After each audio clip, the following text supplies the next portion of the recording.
A very good afternoon to you, ladies and gentlemen. Those of you from members of the media who are here with us at the center, and those of you on your various platforms, welcome to our briefing.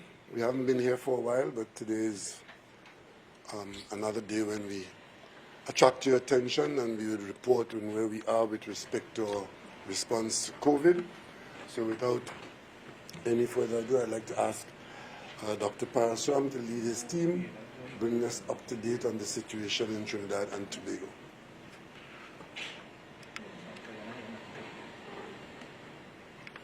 Good afternoon. Thank you, Honourable Prime Minister, Honourable Ministers, members of the medical team, members of the media, members of the viewing and listening public.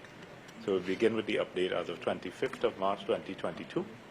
Total persons vaccinated in the population, the purple bar on the top, fully vaccinated 50.6%. Honourable Minister will go into the breakdown. Number of new positive cases over the last 24 hours, 341. Number of deaths reported during that period, 2. And condolences to the families of all of those persons who would have lost loved ones during the pandemic. Total active positive cases now stand at 7,583. Total patients in hospital, 170. Dr. Richards will give the further breakdown on those statistics. Patients by vaccination status from July 22nd, 2021 to 23rd of March 2022. These are people that would have been hospitalized in either a hospital, facility, or step down. 82.4% of those would have been not fully vaccinated. Looking at the last graph on the bottom, total deaths by vaccination status as of 23rd of March 2022, the blue bar, not fully vaccinated, 3,074, 390, again not fully vaccinated, and a small portion, about 6% thereabouts, 258 fully vaccinated.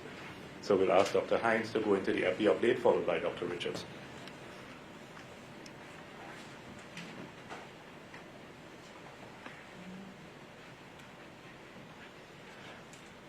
Thank you, CMO. Good afternoon to the Honourable Prime Minister, Honourable Ministers, colleagues, members of the media, members of the viewing and listening public.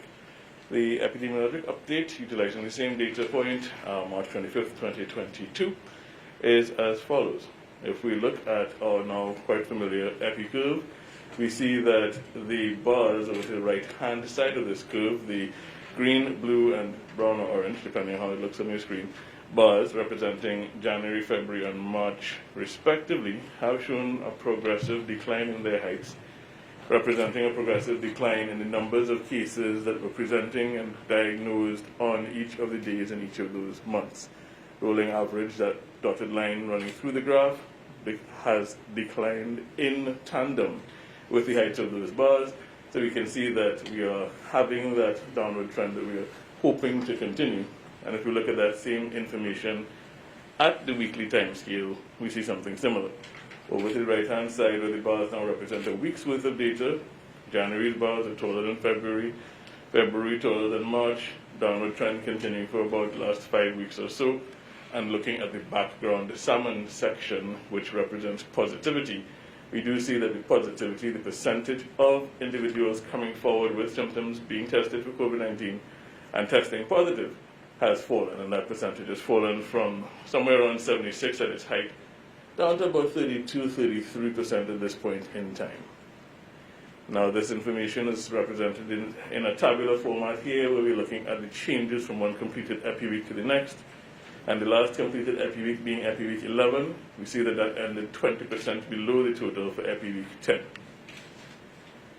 Moving to the monthly cases, we see a similar pattern in terms of heights of bars, December into January into February into March, and a pattern that is also representing itself in the salmon section at positivity, having dropped from around 70% in December all the way down to approximately 40% overall for the entire month of March thus far.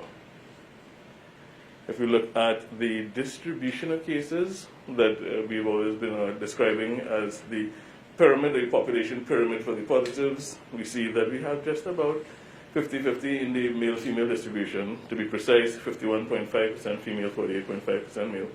And 25 to 49 age group, that active mobile age group, has consistently represented just over half, 51.4%, of those who were diagnosed positive.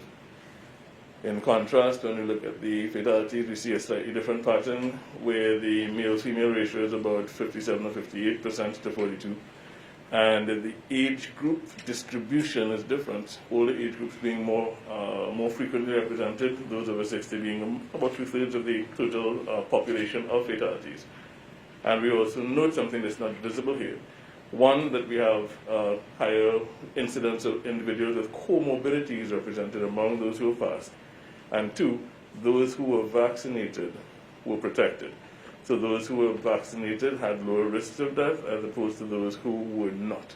And we saw that in the figures that the CMO would have presented.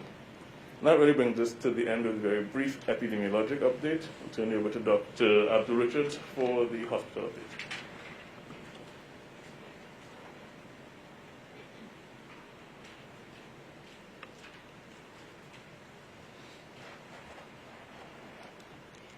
Thank you very much, Dr. Hines.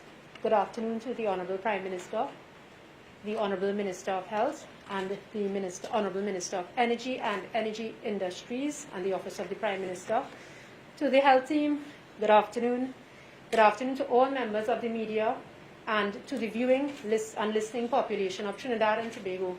Thank you once again for the opportunity to present some information on the parallel healthcare system. This information is as of 8 a.m. on March 26, 2022, and that is this morning. And I'd like to start with describing the net admissions within the parallel healthcare system. Net admissions refer to the actual excess number of patients on a daily basis. And you would notice from January 23rd, that's the area where you would see the green and orange dots actually converging, and that represents a decrease in the net admission of patients. That was a good and a positive sign because it meant that the burden on the parallel healthcare system was decreasing. That is, there were less and less patients requiring care within the parallel healthcare system. I'd like to just show you and refer back to mid-November, where you would have seen that gap actually widening. And that demonstrates the situation between mid-November into early January.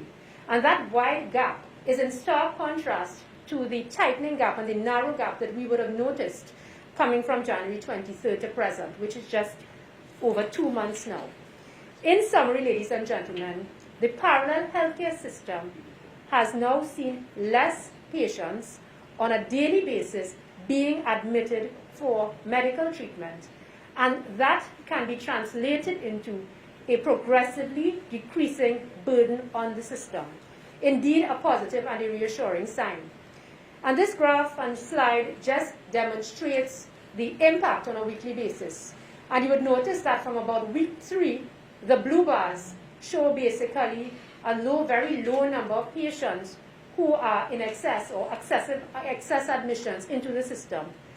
From November to early January 2022, we would have noticed that over 100 extra patients were being added into the system.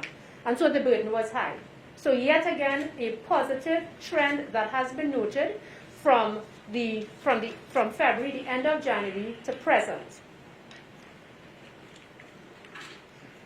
Now I'll focus on the actual number of patients within the system. And this morning, in our hospitals, there are 173 patients and 0 patients in our step-down.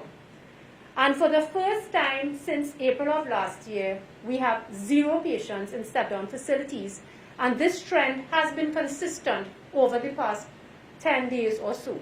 Our step-downs are in actuality empty. If we look at the overall number of patients, and that's a green line, I would like to draw your attention to that peak. And that on that date, the hospital occupancy was 84%. And that is the highest hospital occupancy that we would have ever recorded in the parallel healthcare system, in spite of us adding hospitals. On that day, there were 755 patients in hospital requiring high acuity and medium acuity care, that is severely and critically ill patients. And the impact of that, or if we looked at the trend, in contrast to today where there are 173 patients. And of course, this graph demonstrates a similar trend, which is a significant downward and declining trend. We also look at the number of patients in each of the high acuity hospitals. And in these high acuity hospitals, we've noticed again that from over the last 6 weeks, over the last 6 weeks, all our hospitals are under that 75% warning zone that we would have looked at. Again, this trend has not been seen for almost 1 year.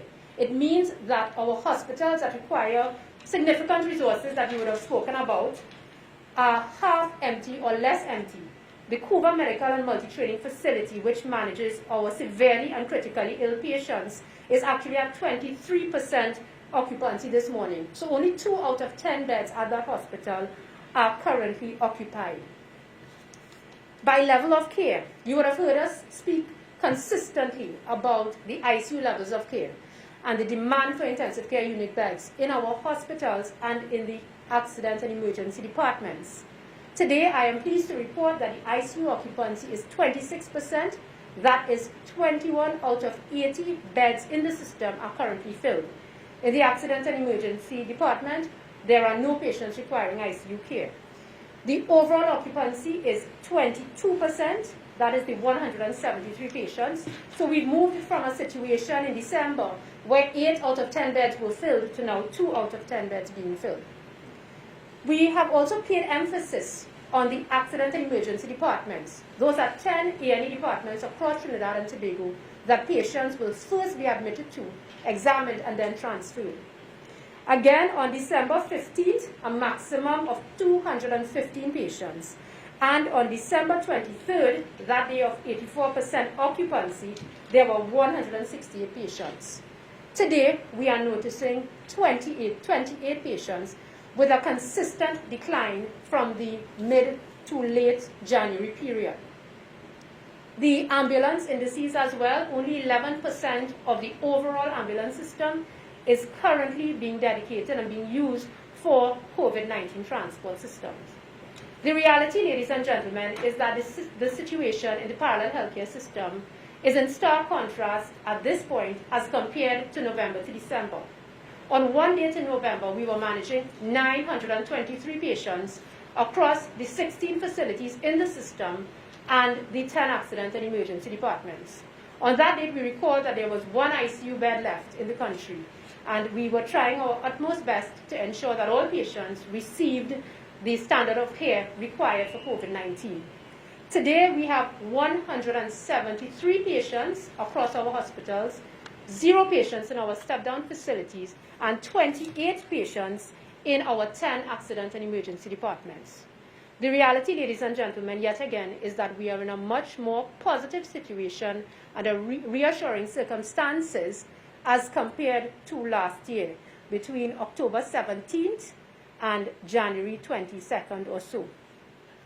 However, we must be aware that the COVID-19 virus is still with us. And in this regard, let us please continue to practice all proven measures. Let us seek medical attention early with the approved Ministry of Health guidelines. Continue to practice the 3 W's, and let us please take the opportunity to be vaccinated. Thank you once again to the viewing and listening population. And on behalf of the health team, thank you for your continued support. Thank you very much, Dr. Richards. I'd like to ask Dr. Trotman to give us a brief overview on the clinical challenges as they appear at this time at the hospital that she oversees, the clinical story. Honorable Prime Minister, ministers, members of all the healthcare institutions of Trinidad and Tobago, members of the listening and viewing public.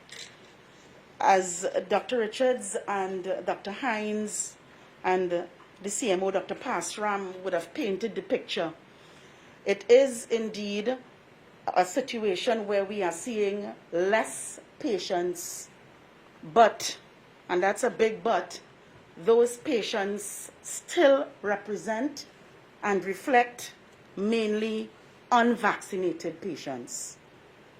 The thrust of what I would like to say today is we continue to see patients who are ill with COVID-19 who are unvaccinated, and to urge and encourage those to please get vaccinated.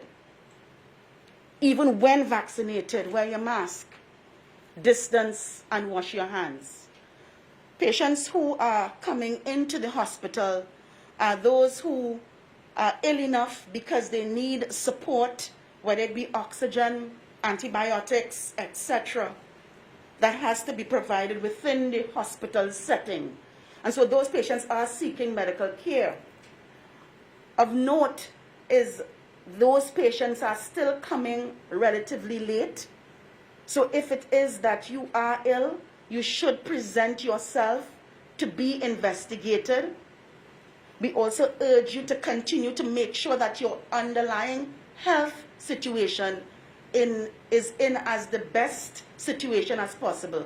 So if you're hypertensive, if you're diabetic, take your medications, because not only are you at a bigger risk, but during your illness, you tend to get out of control. Those patients on the medical ward, thankfully, we are able to see them and discharge 3 to 5 days. Those in the ICU, 5, 7, sometimes 10 days and longer. But we are seeing patients, less patients fortunately dying. Overall, we are seeing less patients, but there are still patients within the system. We are urging you to continue to vaccinate.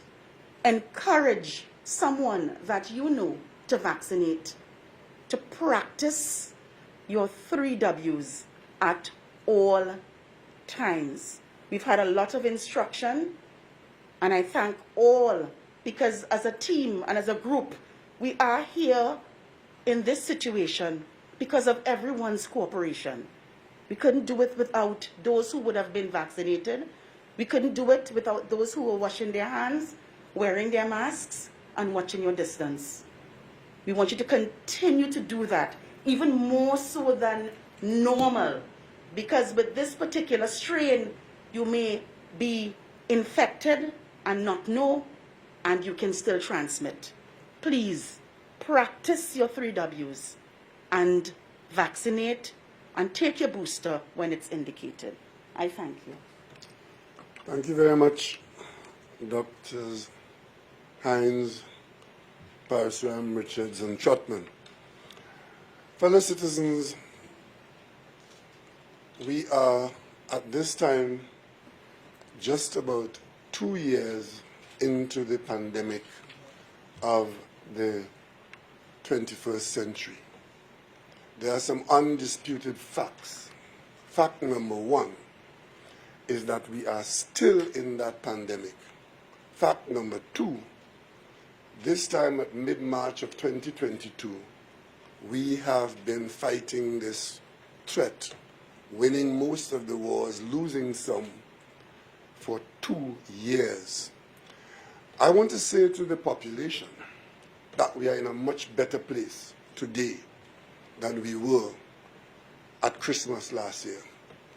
As Prime Minister of this country, I, like the doctors and nurses, spent many nights a week wondering what daybreak will bring and what the next day would bring.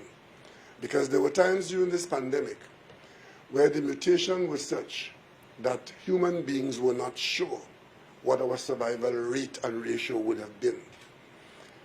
And notwithstanding many who would look backwards as though it was nothing, we were on the brink on more than one occasion.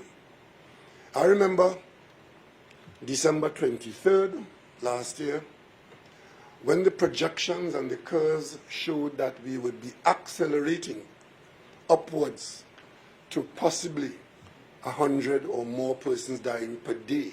Those are the projections. Thankfully, the nature of the virus that it turned out to be while it was infecting more people, the strength at which it infected them and the cause of illness was significantly reduced. We had that information coming to us from South Africa early when the Omicron was identified. But we had no guarantee that that virus in our population would have caused the population to experience a reduction in the level of illness. Not an elimination, as Dr. Trotman has just confirmed, but a reduction, a significant reduction.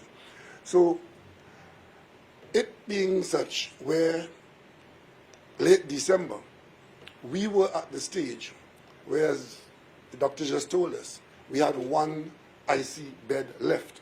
And I did say to you, people of Trinidad and Tobago, that if you got sick soon after that, and we maintained that situation, we were at the stage where people requiring intensive care would have been in the corridors of our hospitals and the driveways of our properties. That is where we were. Sometime later on, we had death rates of 25, 28, 30 persons per day. Today, it must be a relief to the population, especially the praying population, among which I count myself, that the report today is as it is, that we've had 2 deaths. 2. We couldn't have predicted this in December. And I must tell the population again, the preparations that we were making in December into early January, where we were saying that if this is what we are facing, and the way out of it is mandatory vaccination, I was prepared, as I indicated, to put mandatory vaccination upon this population in an attempt to preserve lives. We were there. The legislation was being prepared, and just as we were concluding, we were observing, but we were seeing good things.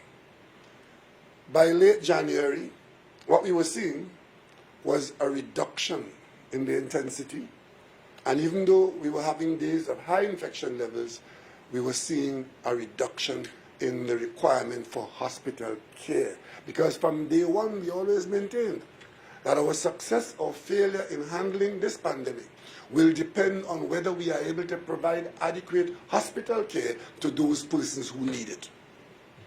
And for those persons who didn't get vaccinated and who gambled with the chance and can say, no, I told you so, we didn't need it. All I will say is that don't push your luck. It is still the era of the pandemic. We in Trinidad and Tobago today can say that our circumstances are considerably improved. But we are not in a position to say that the pandemic is over or that the infection threat is endemic and we can now go on and ignore COVID-19 and its variants. What can we say? We can say that there were times in the early part of this experience, this 2-year experience, that our fears were real and the threats were of great danger, and that we did lose a number of lives in the pandemic. In attempting to prevent that from happening, we made some very drastic moves at great cost to the population. One time we shut the economy down completely. We asked people to stay at home. We put instructions in place that you couldn't go to church. We shut our schools down. And these were all the things we did to ensure that the number of people who would have succumbed to death to this virus was minimal, if not eliminated completely. A significant number of our elderly population fell prey.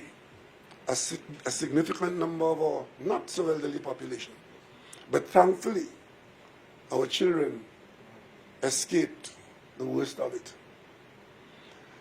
Given what we have done along the way, in that we had to preserve lives and livelihoods, we are now in a position to say that the preservation of life seems to be something that we can take credit for. And we need to do more on the side of the equation of preserving livelihoods. There were some aspects of our livelihood that we never shut down. I'm sure you would remember, we never shut down the essential services. Never. We never shut down the energy sector. Never. We had to take the risk of keeping them open because we had to have water. We felt we had to have electricity, and we had to have the earnings from the energy sector. We kept them open throughout this pandemic, and we did so successfully, and we can take credit for that. Soon as it was possible to have a reasonable risk level in the country, we reopened our manufacturing sector. And while we kept the public service at home for significant periods, we very carefully and cautiously reopened the public service. And only not too long ago, we indicated that all public servants ought to come back out like normal. So step by step, keeping our eyes on the level of risk involved, the nature of the virus, the story from the hospitals. Tell you the best story you got in the virus and its threat of the pandemic of 2022 was given to us by Dr. Richards today, which is that our hospitals are in fact far from overflowing with patients. We are a long way from that last bed. We are a long way from the corridors being the place where patients would be. And our reports of persons who have died from the virus are significantly improved as contrasted with where we were only December. It is now March. And as a result of the improvements in our circumstance, the first thing that I would like to do today is once again to thank and congratulate all the leadership in the health sector, starting with the minister, the CMO, the doctors, the nurses, the ambulance drivers, all the support staff, all those people in the health sector for whom this was your challenge and you rose to the occasion. I just want to mention one thing. In the political arena, I was driven to appoint a committee of 5 people, I think it was, not too long ago, because at the peak of the spike, it was being said that those deaths were as a result of the incompetence of our professional staff at the hospitals. And we need to confirm that and to change them. I could tell the population today, those experts found no support for that. In fact, as I told the Parliament when the report came in, what they were able to report was that international best practice as approved by WHO was what prevailed in the hospital environment and similar in Trinidad and Tobago. We took comfort in that. Certain recommendations were made largely about improving comfort and care of the staff, and we took those recommendations on board. But with respect, triage and clinical management of our patients in our hospitals, there was absolutely no shortcoming from those who had committed themselves to the Hippocratic Oath. And we as a people should be proud.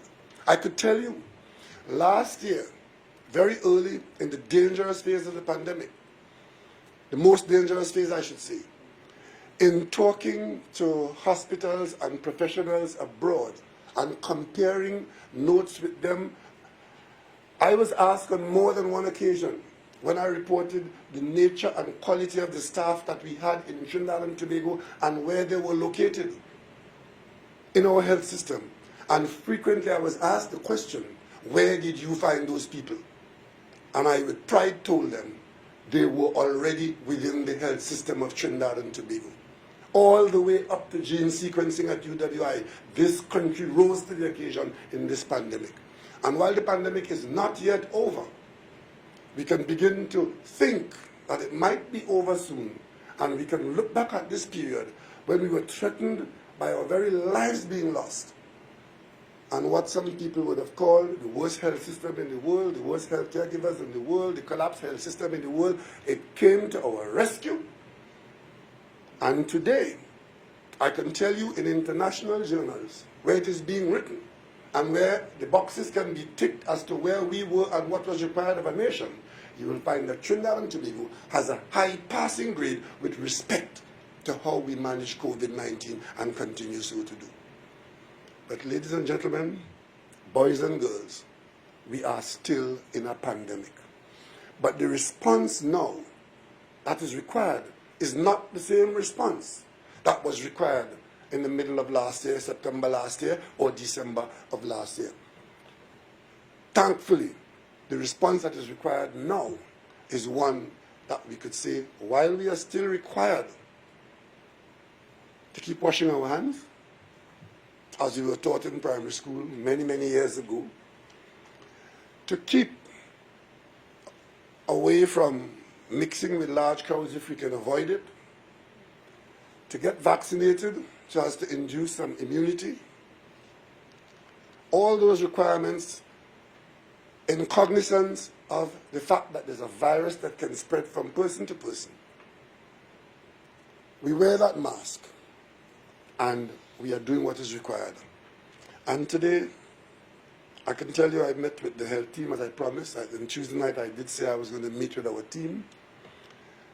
We did meet yesterday. We had a very detailed meeting, and today we're in a position to report to you that given the nature of our experience, given what we know of the dominant variant, given what we know of how the population is responding from a clinical standpoint, given what we know about our hospital preparations and infrastructural arrangements in place, we will, as of today, remove much of what we had in place when we were dealing with a more threatening environment in the COVID, in the pandemic of 2020 and 21, 22. So, as of tomorrow, and with respect to the requirement for having a person coming into our country and having to have only a PCR test, as of tomorrow we'll accept an antigen test which can be had very easily, very quickly, just to ensure that if persons are determined by the test that you are sick, that we can handle you a little differently, because the danger of an infected person on Omicron is not as severe as it was with Delta, as Delta was raging. So that is one change that we'd make. We will still require that your status be known and that you respond according to your status. But the absolute requirement for a negative PCR before you can come into the country, that would be changed.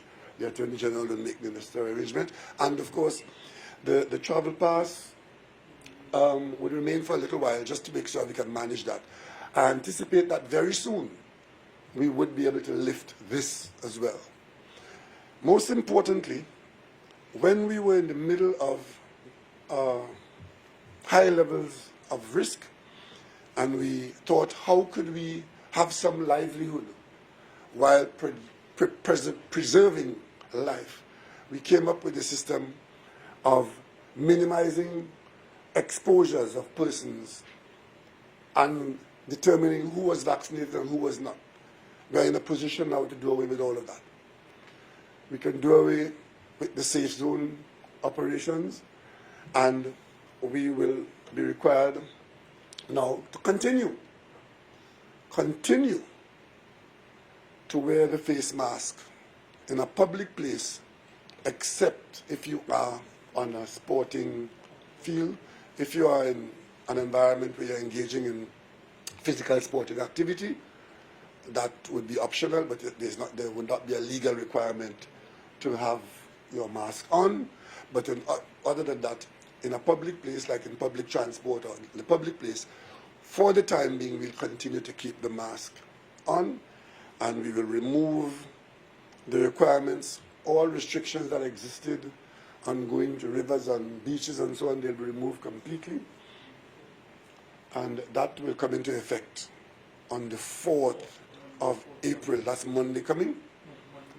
Monday the 4th, which means that we give you time to prepare to be completely free. And we don't mean by free there to go and be reckless.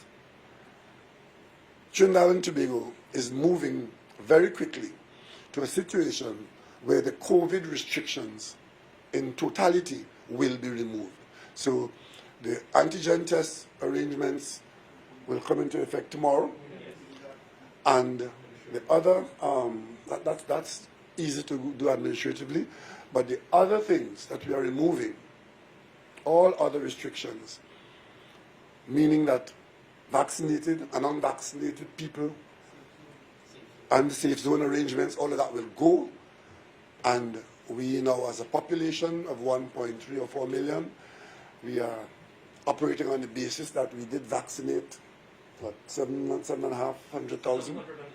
708,000 people in this country were fully vaccinated.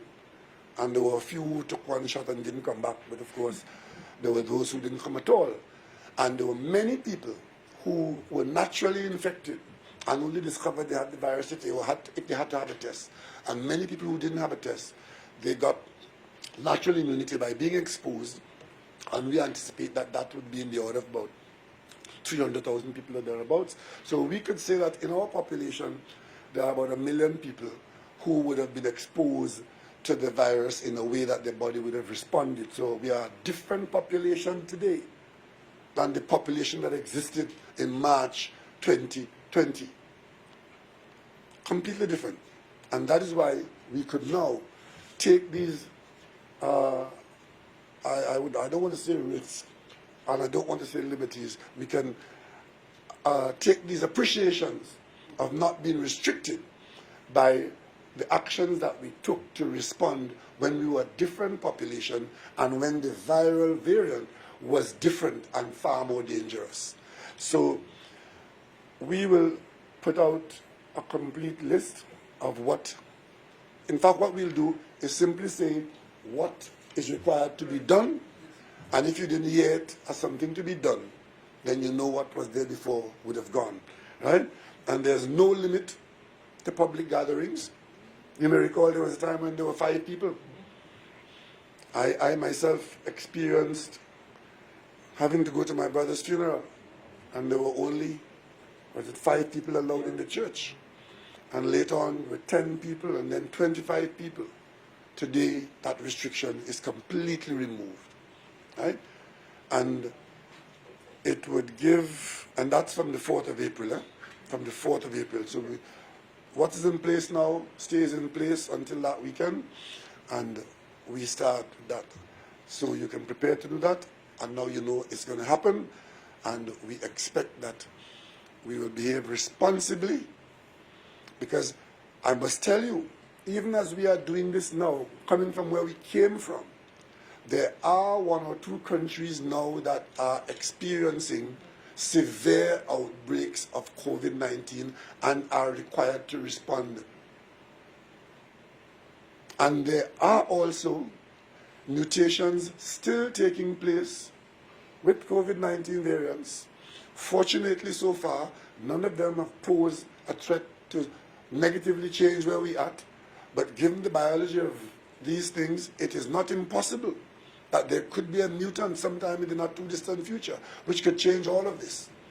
But after 2 years, we are no longer strangers to this virus, and we are no longer neophytes with respect to how the country will have to manage in a situation where a virus could be killing thousands of people. One of the most difficult experiences we had in the 2-year period is the closure of schools. And I want at this time to thank the Minister of Education for doing yeoman service in working with the stakeholders in the education system to find possibilities. Not everybody saw those possibilities, because there are people who are still saying that the school should never have been open. But we always wanted to get our children back to school relatively safely at the earliest opportunity. And we did so with some of our secondary school children. Our exams were done, our exam schedules were kept, and many teachers went beyond the call of duty. Not all of them, but enough to ensure that the education system delivered to those for whom the system was structured. Teachers exist to teach students, and parents have responsibilities to ensure that their progeny are educated in the school system. While there were significant difficulties in keeping our schools open, once again we can look back and say we carefully and cautiously opened the doors, brought out the numbers, encouraged our children to be vaccinated. Many of them, I think, 60,000 children were vaccinated, and that allowed the unvaccinated ones also to have an opportunity, because the more vaccinated persons you had, the easier it made life for the unvaccinated. It wasn't that we were separating people. It was trying to reduce the effect that the virus could have had on the overall population. And today, I simply want to say that the level of responsibility that we place on the individuals in this country remain. And now that we are opening up as we are doing, now more than ever, it is an individual responsibility. There were times when the state intervened and said to you, stay in your home. We're not doing that now. There were times when we said to you, in your car, doesn't matter who's in your car, wear a mask. We're not doing that now. There were times when we said to you, if you are making a living flying a taxi, you can only carry half of the passengers. We're not doing that now. We are well away from that and leaving you with the responsibility of not forgetting that the virus is still out there, and you are still required not to infect yourself with dirty hands, not to go without a mask if you are among people out in a public place, not to go too close and get into an environment unnecessarily if you believe that that environment could be infectious. And of course, we are going to bring our children out to school in April, and the minister will speak on this next week, and that is the last major hurdle that we have, and we're getting close to some semblance of normalcy. It was something that has rested on my shoulder, on my mind all the time, and when we get those children out to school, when I see them in their uniforms back out to school, I would know that we are almost there. I want to say today that many people in very different places contributed to where we are. Not everybody felt that we could have survived or that we were doing enough or doing well enough. But I think enough people in the country acted responsibly so that all of us in the end could be where we are today. But there's one group of people who must stand out. And I come back to those people in the health sector who had the responsibility for planning and executing our response to COVID. And I think the time must come, and will come soon, when the people of Trinidad and Tobago would make a special acknowledgement to those people in the health sector who would have played this very significant role in these dark days that we have experienced in the last 2 years.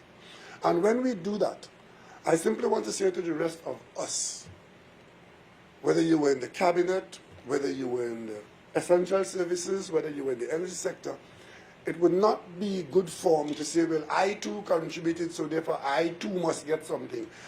All I'm asking you to do is to acknowledge the unique role that the health sector played, and it behoves us to acknowledge them separate and apart from the rest of us.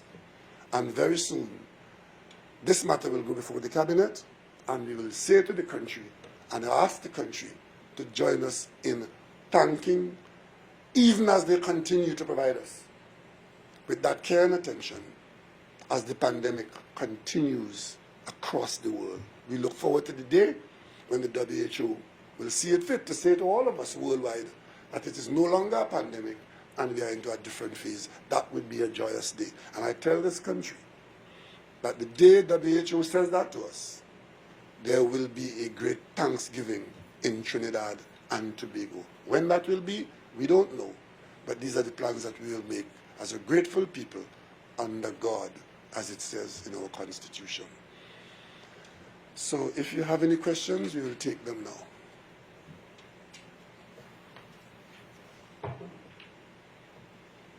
You mentioned, General from D'Souza from Music, you mentioned schools reopening in April.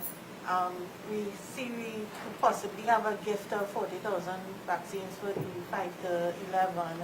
Are we still seeing that a relatively small number of the teens and preteens have actually accepted the vaccines? What would be the next thing going on? We will, we have, what we are doing, we expect to be in a position to have vaccines for adults and for children on call. If you require to be vaccinated, the public health system should be able to vaccinate you. I did say earlier on that if we had got to the point where to save our children's lives in the country, it would have been required to make children vaccines mandatory. I was prepared to do that. Just add it to the list of other vaccines. Fortunately, it has not come to that. But vaccination for children is still recommended. And for those parents who would like to have their children vaccinated, we expect to have vaccines to provide that service. That gift from Spain is welcome because those vaccines are very expensive. And we will use them up. And if we see that there's a demand from the parents for those children, and those 40,000 are used up, we will then, the minister has already been instructed to be in a position to access more for greater usage, if that is the position of the parents. So we will offer vaccines. Even as we speak today, you would have heard the doctor saying to you, get boosted, get vaccinated. These are the personal decisions that you are required to keep making. Mr. Sonalala, TBT News. In terms of the unvaccinated coming into the country, would they still need to be in a state-supervised quarantine zone? Unvaccinated nationals? Yeah. Nationals? Unvaccinated foreigners and so on. No, for the moment, the unvaccinated foreigners will stay where they are, as far as Trinidad and Tobago is concerned. For the moment, we'll maintain that system. We don't want to invite trouble if we could avoid it. Right? But for the moment, what is in place with respect to unvaccinated non-nationals, but we anticipate that sometime in the not too distant future, given what is happening with respect to the biology of the virus and the clinical stories, that we may be able to remove that and all. So we just don't want to overdo it and then regret what we have done. So we will continue to be cautious but effective. Mr. Prime Minister, good afternoon to you, Urvashi from TV6. Good afternoon, Urvashi. As it relates, you spoke about children being able to go to school without being vaccinated. Has the ministry, has the government reached a position on unvaccinated athletes? As it stands, unvaccinated athletes, if I'm not mistaken, cannot play on the national team or cannot participate in sports. Will you seek to open that up a bit? Well, that once we go to a position where we are not segregating vaccinated from unvaccinated, it means that people will be allowed to operate as though there is no restriction. But there's a lot of restriction internationally, where to participate in certain kinds of international competition, the requirement is still there. That's a requirement that we can't change. So that's where we're at. But we are on a road to getting sometime in the not too distant future to a point where being vaccinated or not being vaccinated is not the story. The story is whether we are being health conscious enough to ensure that we don't have to call on Dr. Richards for a bed. Prime Minister, Nicholas Singh from the Trinidad Guardian. I'm not sure if this is a question for your medical team, but is there, we've seen some countries that have lifted their restrictions and then they've had to reimpose them because of the spikes. Is there a time frame or a limit at which the medical team will be looking at how we're going to react to the responses and then see if it could possibly be another lockdown? Well, Dr. Parsham, come and take that question, but let me just, while he's getting to the mic, let me say something. We will continue to observe this virus on a daily or hourly basis. And what we're going to do is to respond to it on the basis of the threat it poses at the time it poses that threat. Continue. So it's continuous monitoring. As you know, we monitor 24 hours a day. So continuous monitoring is needed to be continued as before. Generally, as you would know, you tend to see, if you have changing in the movement of people, you tend to see at least 14 to 21 days to see some sort of, at least a national change in the numbers, in the hospitalization, those kinds of things. To those, over the 2 years, you have seen 14 to 21 days being sort of a benchmark where you could look and see changes occurring. So certainly within that type of time frame, you'll be a little extra vigilant to see what is happening, but it's a continuous monitoring process. It is very uncertain. I think if one thing COVID has taught us over the last 2 years is that everything is uncertain. But we have to be very vigilant. Our surveillance system has to be robust and be able to adapt to changes very quickly, and then of course inform the rest of the health response. So more or less, hopefully that answers that bit. Renuka, thank you for asking that question, because it allows me to say, now that we are responding today to our condition today, don't come back in a month's time or 2 months or 6 months. If the circumstances change drastically and say, well, you just say that you could open up and look what happened now. I have no crystal ball on this virus. I'm simply going with the data today, the projections we make going forward, and none of us know what could happen in the future, the distant or the not too distant future. If for any reason our country ends up like the country you might have mentioned, which have had to go back, because a number of countries have had to go back, what it would have meant is that the situation would have changed, and the sensible response would have been to do differently to what we are doing today. And if, God forbid, that happens to us, it would be folly to say, well, we did open up and now the door can't close. We will respond to the virus responsibly, depending on the nature of the threat it poses to the population. And that is why we are still requiring certain restrictions. And we are still asking for a certain responsible individual behavior so as not to create the opportunity. Because we believe once we do what we know works, which is wear the mask for a while longer, wash the hand, use sanitizer, and of course, mixing but with some certain amount of responsibility. Right? If we do those things, we reduce the chances of us going back to a situation which require more rigorous negative action. I was in London a few weeks ago, and Minister Young and our team, we were the only people in London wearing a mask. Everybody else out in the street. And as soon as we got back here, within a week of being back here, the government had to reinstitute the wearing of masks in a public place. So we will, if it happens here in Trinidad and Tobago, please don't come and say that we misled you. It is how the virus reacts to the population, vice versa, and that is what we are going to be required to respond to. And we are hoping that we do not come to a situation where we have to roll back these privileges and freedoms that we are giving ourselves now. And we've seen changes, positive changes. This report that we're giving you today is the best report that we have given you in 2 years. And we're just keeping our fingers crossed that we can continue to give you that kind of report going forward. But we have no guarantees because I do not have a crystal ball. You did mention entry requirements, one, and that we will be doing away with the safe zones. But you didn't mention nightclubs, parties, fests, playing of music in the public, consumption of alcohol in the public. Do we have the license to fest? We have no restrictions. We have removed the restrictions. And from the 4th of April, you would be required to control yourself. Right? You will be required to control yourself from the 4th of April. That is what the circumstances allow us to do. Right?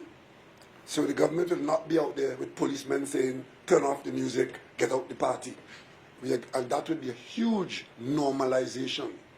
And we expect that people will socialize as you are socializing. On the way to a public place, you'll be required to wear your mask.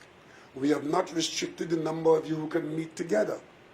So, and that's why we're saying, by removing the number of you who can meet together, if 25 of you or 40 of you meet, there's nobody counting anymore. But you do know that there is a virus out there. There's nobody in this country who can pretend not to know. And some of you have taken the position that I will not get vaccinated. We've left that with you. We've encouraged you, we've pushed you, we've even threatened you. We are at the stage now we're saying, okay, you do know. You do know. And we're not telling you, don't party, don't have a beer, don't go to a bar. We've passed that stage, we're into another stage now, and that's why the personal responsibility cannot be overstated, because the government is no longer playing that role of restricting what you do, except in very few instances. As it relates to the reopening of schools, do you envision that it will be full school for all students, or you still envision a rotational? There is a model that the ministry will make known on early next week, and I would rather leave that to the minister to speak to parents in particular and the rest of us when the ministry speaks about it. I don't want to piecemeal deal with it today. The minister is coming next week with that. I know, we keep on hearing that there's so much we learned from the pandemic. Is there any consideration for traffic, at least? I mean, when school is back out, we would expect the traffic to increase exponentially, just as exponentially, and so on. That's all part of the normal living. We expect that there'll be more people out there. And what we're saying now is that we are anticipating life with more people without restrictions. Right? It will not be normal, because it is not going to be normal until you are able to ignore the threat of the virus. Normalcy will not return until we are in a position to say, well, the pandemic is behind us and therefore there's nothing to worry about, because we will have to be doing certain responsive things. Right? And as we remove those restrictions, that's when the normalcy will appear. But we had public transport and private buses and taxis, 50%, 75%, and 100% now. How much more normal can that be? And of course, the people who live by plying that trade, they were suffering when those restrictions took place. To get back to a point now where they are moving with normal numbers, there's normalcy for them. But people in public transport would be required to wear a mask for a bit longer. So it's approaching normalcy, but it's not yet normal. It will not be normal as long as the virus is there requiring some element of response from us. With the improvement of the situation of the country, has there been a decision in recommissioning of ARIMA and other hospitals, as well as will there be a discontinuation of COVID relief grants? I would ask the Minister to answer to that, because the answer is yes, but give some details. Please. Thank you, Honourable Prime Minister. Thanks for the question. Yes, so as you know, we started the process of decommissioning COVID hospitals. Point 14 has been returned. We are starting the decommissioning of the ARIMA General Hospital next week. We will be following the same model which worked very well with that we developed at Point 14. That is, at the first stage, we stopped admitting new patients. So no new patients will be admitted from Monday. And then what happens is that you discharge persons as they get well. I can't give you a firm date, but on the outside, it should take about a month to 2 months for normal attrition as people get well to go home. We have also decommissioned the Tacarigua Racket Center as a step-down facility. It was used originally to house those persons from Barbados. If you remember those days, it seems so far away. Then it was used as a mass vaccination site. then as a step-down facility. So I really want to thank Sport TT and the Ministry of Sport. Everything is being dismantled and taken out as we speak. We hope that process to be finished in about 2 weeks, then we have to clean and so on. So that is on the way out. Also on the way out is the day-based step-down facility, also on the way out. We will maintain for the time being as a national step-down facility in case we need it, the UTT in Spring Village, Valsine. So UTT will be the national step-down facility as we need it.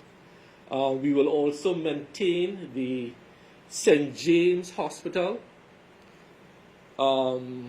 We will be dismounting and packing up the field hospital that is at Jean Pierre Complex right now. In case we need it in future, the plan is to remount it at Couva, if we need it. But right now, both field hospitals are empty and have been empty for a while. So that's the decommissioning phase that we are in. Thank you. Mr. Dawson, yes. When these hospitals are decommissioned, when they are up back in fully running, if the need arises to recommission it basically as a COVID hospital, how soon can that happen? Right. So I would have taken a note to Cabinet about 2 weeks ago on this matter. The title of the note was From Pandemic to Endemic Stage. The medium to long-term plan is to treat COVID-19 in the public health care system in the same way we treat H1N1, with dedicated sites within the normal healthcare system. So unless something dramatic happens, there is no plan at this point in time to take back these facilities and use them exclusively for COVID, right? So we are making those arrangements. And finally, for me, the gift from Spain, any updates on that in terms of when that is coming? Yeah, thanks. So I did speak again to His Excellency yesterday. We are making the arrangements. We have no firm date as yet. As soon as we have a date, we will come to you, because I understand there are some parents who really want to get those that age cohort vaccinated, for which we are grateful. So can we move away from the COVID front, if you don't mind? Well, if we are able to move away from the COVID front at 20 to 4, then we can have a shorter press conference than we normally would. If there are no further questions, if you have other questions, we take them now. Yes. Prime Minister, I'm sure you would have seen by now the Vice President of Guyana, has made some comments about the Trinidad and Tobago economy. And he doubled down on it earlier today, just saying that he's using it as almost like a guidepost for Guyana not to fall. What are your thoughts on that? There are a lot of people in Guyana, and I am not really distracted by Vice President Jagdeo's comments about us. A lot of people comment about us, some favorably and some not. We will not be distracted by that. Mr. Prime Minister, in that same vein, you would have made some comments in Parliament earlier this week to MP for Naparima. If you want to go Guyana, why don't you go Guyana? Did you mean in any way to be negative towards those countries, Guyana or Barbados? The English language is very simple and straightforward for those of us who use it as our mother tongue. I was speaking about Rodney Charles of Trinidad and Tobago and where he wants to go. That had nothing to do with Guyana, because Rodney Charles goes to places that have nothing to do with Guyana. Let me tell you why. I must admit that I did lose my cool at that moment, because when Rodney Charles comes and plays advisor to me and to Trinidad and Tobago, it rots my gut. Because I tell you why. Rodney Charles, that same Rodney Charles, he was representing us in New York as a diplomat at the United Nations. There's a racist political party in France called the Nationalist Party, run by Jean-Marie Le Pen. He died. His daughter took over that party, Marine Le Pen. There was a presidential election in France, and in attempting to push her candidacy, She traveled to New York, hoping to raise her profile by talking to diplomats and leaders in New York. She was not even, so offensive was that campaign and the persons associated with it. She was not even able to get the French diplomats in New York to host her, because the French people did not want to associate with the nature of that campaign. She was not able to meet with a single diplomat in New York except Rodney Charles of Trinidad and Tobago, who agreed to have lunch with her. I found that to be offensive. I continue to find Rodney Charles a person to apologize to the people of Trinidad and Tobago, who sold out our public image for a plate of food.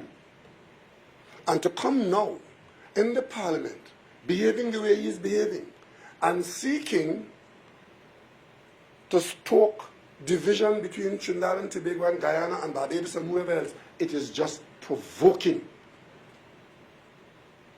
Because he owes this country an apology. And I will tell you something.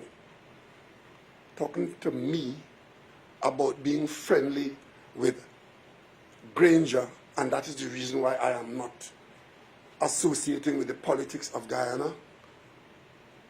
Unlike some of them, we are not interfering in the politics of any country. I came back here from a long, tiring trip to Ghana. I got into my bed at 2 o'clock in the morning. And I got up at 4 o'clock, got to the airport, joined my colleague from Barbados, and we went to Guyana, and we spent 3 days in Guyana seeking to part the population that was going at each other's throats around an election result. And I want to say something to the people of Guyana and the people of Trinidad and Tobago now, because of what Rodney Charles said in our parliament. Rodney Charles is a parliamentarian in this country. And he threw out in our parliament that I, as Prime Minister of Trinidad and Tobago, I am not friendly with the government of Guyana because I hold some friendliness with the outgoing government and the President of Guyana. I act respectfully and cooperatively with every CARICOM head. Every one of them, I regard as my colleague, and the record would show I chaired CARICOM, and some of the most far-reaching consequences had to be dealt with during my stewardship. And I went to Guyana that morning, and I could say to the people of the Caribbean, now, contrary to what Rodney Charles and the UNC is trying to stoke in this country, there was one thing I said to my colleague at the time, who was the President of Guyana. I said, if you have lost this election, lose it with dignity. There'll be another chance. But if there's no dignity in this defeat, the next time you and your party will be of no use to your country. And that was the position of Trinidad and Tobago in Guyana. So when Rodney Charles gets up now and make that kind of statement to mislead the people of Trinidad and Tobago and of Guyana and of CARICOM, I take serious offense. But he represents the UNC. That is a clear and present threat to good order in Trinidad and Tobago. But I will not engage in any toing and froing, except to say a lot of people have spoken about us. Thankfully, most of them speak well of us. I just have one more thing. So the report into the blackout, the nationwide blackout, island-wide blackout of February, the month is up that it was supposed to have been delivered to you. Is it something that you've had sight of as yet? I haven't seen that report yet, and I'm sure that they're working on it, and we will get that report. And any of these reports, as soon as they come to us, we'll let the population know and we'll share the contents with them. There's nothing that we have to hide from this population. As soon as any of those reports come in, as we did with the health report, we make it known, and the population is better off once you know what it is. But of course, there are those who believe that these reports are something to protect the government. No, that's not so at all. We too are anxious to get the details of what actually happened and to get the recommendations to improve our circumstances. As it relates to the Russian-Ukraine war and its impact on trade internationally, have you had any projections on our supplies for basic items like flour, cooking oil, and so on, and Has it been of any concern to you? Not more than you would have had, because the people who are handling that, they spoke publicly. We are looking at the source and the international market for products that we sell and that we buy. It's not the best market to be in at this time. It appears as though there could be shortages, so we have to prepare ourselves. Recently, I saw the head of the Supermarket Association giving a very detailed and educational discourse as to what components of our diets would be affected by the availability or lack thereof, and when it's available, the price at which those products, because externally, the price of a lot of our common food items, the price is forced up by these external circumstances, not the least of which is the war in Europe. I never thought that I would have been seeing a war in Europe in my lifetime. I'm seeing one going on continuously. And we are an importing nation where, unfortunately, we import a lot of our diet by choice. The nature of our diet. We believe that an apple is better than a pomme cité. We believe that flour is better than breadfruit. I remember when I just became Prime Minister, I mentioned that we should consume more cassava. And I was wrongly criticized by some people. I don't know why someone thought that that was something that I should not have said. Because, you know, if you go to the back of the Prime Minister's residence, there's cassava there, planted there by me. Right? The largest bunch of silk fig I've seen, and I grew up with silk fig, the largest bunch I've ever seen was in a tree at the back there I planted. I still have peas in my fridge from my peas crop at the back of the yard. And what I'm saying is this: we can do some more here. And we should, and we must, and the government's policy is that we should, because availability and price may be beyond our control.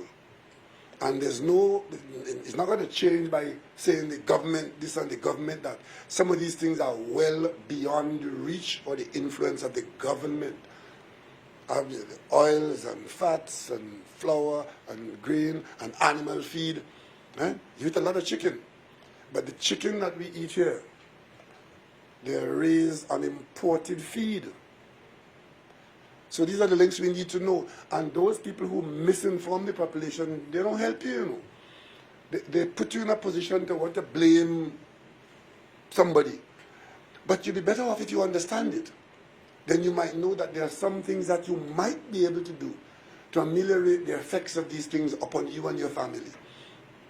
And I would like to encourage the population to pay attention to the outside world, because we are in that outside world as purchasers of their products. Thank you very much for coming, and I want to say that the media, I thanked everybody, but I want to thank the media for the work that you've done for the 2-year period. Most of the times you've got it right. All the time you've communicated with the public, and a well-informed public is a public that is better able to perform well during a pandemic. Thank you all very much for staying the course. Thank you. And I should also finally say that I wish those members of the Baptist population, I want to wish you a spiritual period and look forward to enjoying your holiday with you across the country, and ask you to continue to pray for our nation and acknowledge that we are one nation under God. Happy Baptist Liberation Day. Thank you.